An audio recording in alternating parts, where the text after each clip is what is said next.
네, 오늘은 신명기 31장 30절에서 32장 14절까지의 본문으로 아침 메시지 나눕니다.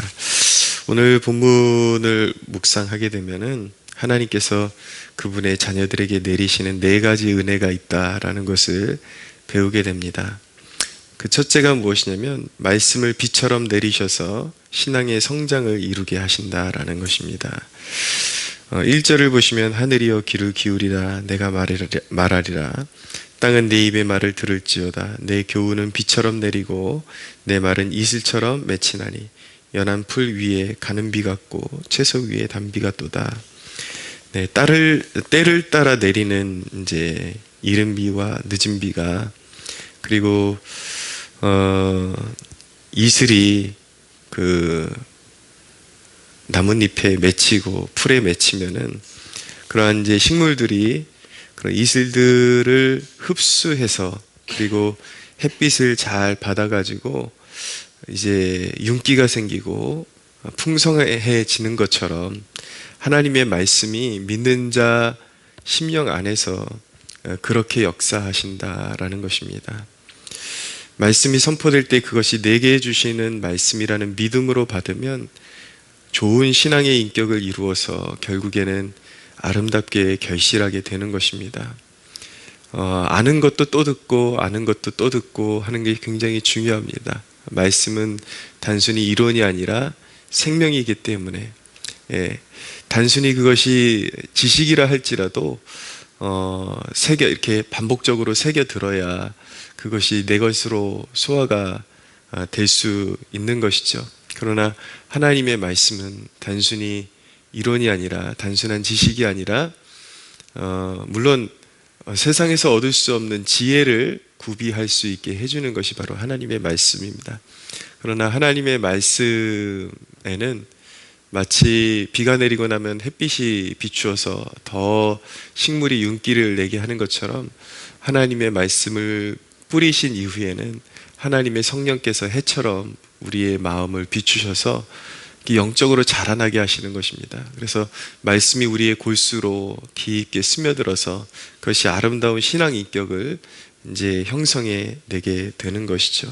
그러니까 우리도 모르게 말씀 앞에서 계속해서 성장하게 되고 마치 소용이 없는 것 같지만 무의식 중에 우리가 아침, 점심, 저녁을 먹지만 그것이 없으면 메말라 버리고 죽는 것처럼 그리스도인도 늘 말씀 앞에 노출되어야 성장을 이루게 되고 신앙의 생명력을 유지하게 된다는 것을 배우게 되는 것입니다. 두 번째로 하나님은 우리의 신앙 순례의 여정을 지켜주십니다. 10절에 보면 여호와께서 그를 황무지에서 짐승이 부르짖는 광야에서 만나시고 호위하시며 보호하시며 자기의 눈동자같이 지키셨도다 라고 말씀하죠. 하나님께서는 믿는 자를 지켜주시는데 믿음의 여정이 시작되는 그 순간부터 영원까지 지켜주십니다. 사실은 예수님께서 말씀하신 것처럼 이제 그리스도 예수 안에 들어온 자는 죽어도 사는 것이죠. 그래서 사실 얼마나 오래 사느냐 이것은 우리 그리스도인들에게 큰 그런 신앙의 이슈가 이제 더 이상 아닙니다. 얼마나 오래 사느냐가 신앙의 이슈가 아니라 어떻게 사느냐, 어떤 내용으로 사느냐 그것이 훨씬 큰 주제인 것이죠. 디모데후서 1장 12절에 보면 사도 바울은 이렇게 고백합니다. 이로 말미암아 내가 또 이 고난을 받되 부끄러워하지 아니함은 내가 믿는 자를 내가 알고 또한 내가 의탁한 것을 그날까지 그가 능히 지키실 줄을 확신함이니라. 고난이 연속되어지는 끊일 줄 모르는 고난 가운데서 사명을 감당했던 사도 바울은 이 고난 가운데 내 삶이 그냥 맞춰진다 할지라도 하나님께 내 생명을 의탁했기 때문에 이미 그것을 그날까지 의탁한 것을 그날까지 구원이 완전히 이루어지고 부활과 영원한 그런 회복이 이루어지는 그날까지 주께서 자기가 주님께 의탁한 그 영원한 그 생명, 불멸의 생명, 영혼을 완전하게 지켜주실 것이라는 것을 신뢰한다 라고 그렇게 고백하고 있는 것입니다. 그 신뢰가 있기 때문에 지금 고난도 의미가 있는 것이고 지금 복음을 전하다가 고난받다가 지금 죽는다 해도 후회함 없는 죽음이고, 그 눈에 보이는 죽음은 우리에게 결코 어떤 우리의 삶을 좌지우지할 수 있는 그런 어떤 힘도 능력도 이제는 존재하지 않는다. 그리스도 예수 안에서 사망을 이긴 존재들이기 때문에 우리는 살아도 주를 위하여, 죽어도 다시 사는 그러한 존재로 우리는 부름받은 것이죠. 그래서 우리가 신앙생활하면서 믿어야 되는 것은 무엇이냐면, 믿는 자는 이미 죽음을 이긴 자다.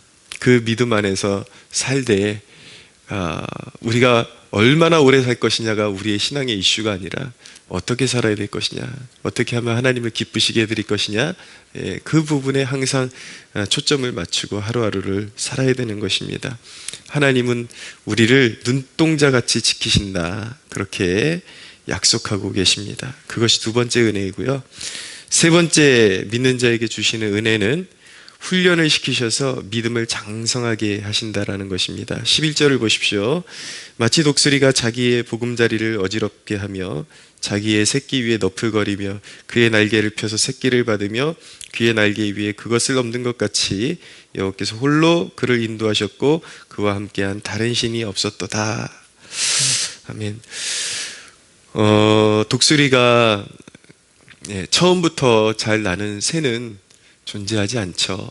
예전에 제가 다큐멘터리를 하나를 보니까 새는 그냥 본능적으로 이렇게 높은 데서 뛰어내리는 것을 무서워하지 않는 줄 알았는데, 새도 처음에 비행을 하기 전에는 굉장히 무서워한다라는 것을 보게 되었습니다.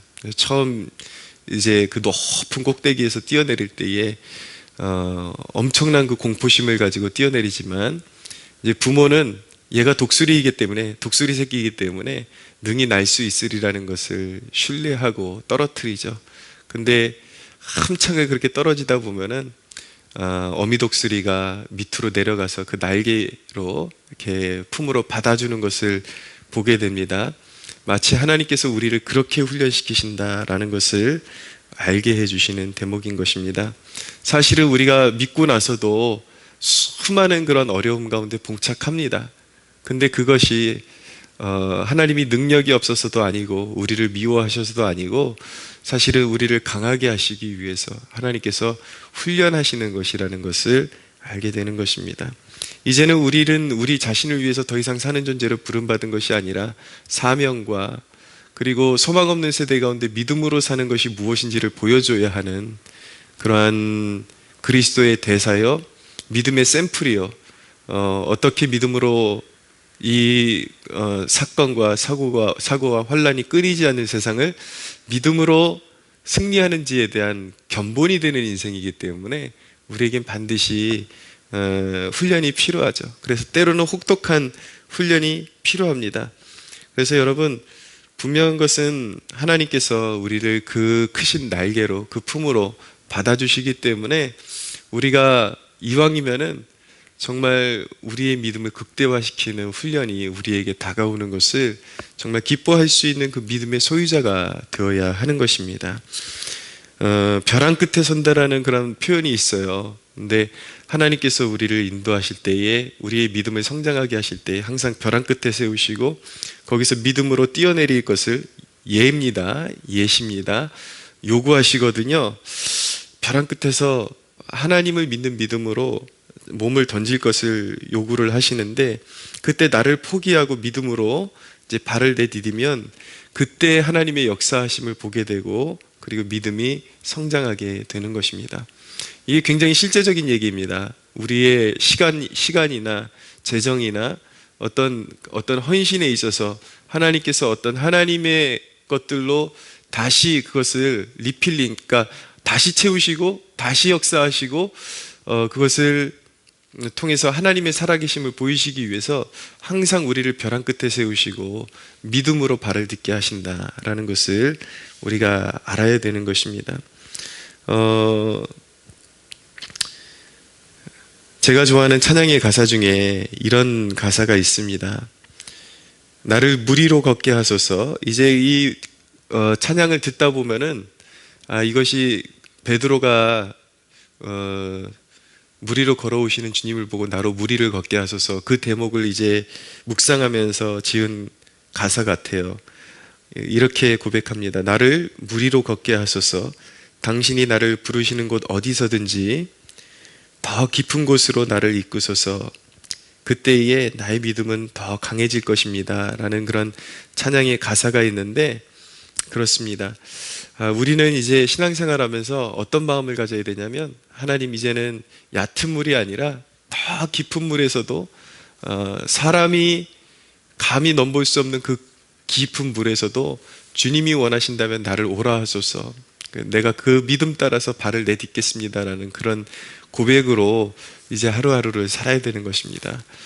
그 믿음, 그 소망, 주님이 부르시는 곳은 어디든지 내가 발을 딛겠습니다. 그 깊은 바다에서 내 믿음이 성장할 것입니다 라는 그 믿음 가지고, 그래야 우리는 성장하게 됩니다. 성장의 기쁨을 누리게 됩니다. 그리고 아울러서 이해가 갈 수 없는 상황이 펼쳐질 때에, 그때에 우리 그리스도인들은 이제 원망하기보다 기대하는 마음을 가져야 합니다. 주님께서 나를 깊은 물 위로 오라 하시는구나.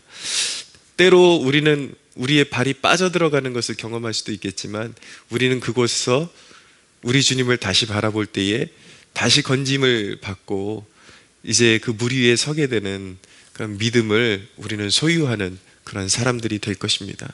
그것이 한번 경험이 되게 되면은 주님께서 어디서든지 그런 또 다른 그것보다 더 깊은 물 위로 오라 하실 때 우리는 믿고 신뢰할 수 있게 됩니다. 내가 빠질지라도 주님께서 건져주실 것이고 결코 이곳에 함몰되지 않는다. 내가 믿음으로 순종하면 나는 이 물 위를 걸어서 나는 구원의 항구에 다다르게 될 것이다 라는 그 믿음이 생기게 되죠. 그럼 우리는 정말 능치 못할 것이 없는 그런 믿음의 소유자가 되는 것입니다. 오늘 이 말씀 여러분들과 나누면서 여러분들이 받아 누리는 가장 큰 축복 가운데, 저는 한 사람의 목회자로서 여러분들이 하나님의 훈련하시는 그 의도를 잘 깨달아서 정말 믿음의 장성한 분량까지 이르는 복을 누리시는 여러분들 되시기를 축복합니다. 네 번째로, 하나님은 그의 백성들에게 모든 필요를 공급하십니다. 13절을 보십시오. 여호와께서 그가 땅의 높은 곳을 타고 다니게 하시며 밭의 소산을 먹게 하시고 반석에서 꿀을, 굳은 반석에서 기름을 빨게 하시며 소의 엉긴 젖과 양의 젖과 어린 양의 기름과 바산에서 난 순양과 염소와 지극히 아름다운 밀을 먹이시며 또 포도즙의 붉은 술을 마시게 하셨도다 라고 말씀합니다. 하나님은 우리의 영육간에 모든 필요를 채우십니다. 때를 따라, 이른 비와 늦은 비라는 것은 그 영혼의 때를 따라서, 때로는 메마른 광야를 걷는 것 같은 그런 곰핍함과 갈급함이 있지만 사실은 그것도 우리에게 필요한 과정이기 때문에 하나님께서 허락하시는 것이고, 우리가 정말 중생한 그리스도인이라면 반드시 하나님은 찾아오십니다. 그래서 때에 맞게 이른 비를 주시고, 또 그 광야를 지나서 막 마음이 메말라 갈 때, 그래야 물의 소중함을 알거든요. 그때 이제 막 갈급함이 이제 차오를 때에 하나님께서 순간 임하셔서 그것을 채우시는 은혜의 담비를 내리셔서 영혼을 만족해 하시는 그런 은혜를 우리가 살아가는 신앙의 여정 가운데 하나님 계속해서 끊이지 않고 공급해 주신다라는 것을 신뢰하십시오. 그리고 우리의 육의 필요도 하나님은 때때로 우리를 먹이시고 기르시고 부족함이 없게 해주십니다. 이것이 바로 지금까지 말씀드린 이 네 가지가 우리의 신앙의 여정 가운데 하나님께서 보증하시고 우리에게 행하시는 놀라운 은혜들입니다. 그런데 한 가지를 우리가 기억해야 됩니다. 그 하나님께서 주시는 모든 축복을 무가치한 것으로 한순간 만들어버리는 것이 있는데, 6절을 보십시오. 어리석고 지혜 없는 백성아, 여호와께 이같이 보답하느냐. 하나님께서 우리에게 이미 충만한 것들을 다 예비하시고 하나님께서는 그 은혜를 부어주시는데, 이 축복들을 무가치하게 만들어버리는 그 한 가지가 있는데, 그것이 무엇이냐면 바로 욕심이라는 것입니다. 욕심, 탐욕. 보통 사람들이 조금 더라는 이 유혹에 빠져가지고 이 조금만 더 벌자, 조금만 더 소유하자, 어차피 다 먹지도 못할 것인데 그것을 하나님께서 주시는 것에 만족하지 못하고 더 모으고 더 욕심을 부리기 위해서 기도의 자리를 떠나고 사명의 자리를 잃어버리는 사람들이 존재합니다. 여러분들에게 주어지는 것이 진정으로 축복인지 아닌지 가늠하고자 하신다면 여러분들에게 주어지는 것을 통해서 또 그것을 얻으려면은 여러분들에게 가장 축복된 자리, 기도의 자리, 사명의 자리를 이것을 통해서 더 멀어지는 것은 아닌가를 꼭 체크하십시오. 거기까지 가지 않아도 하나님께서는 주십니다.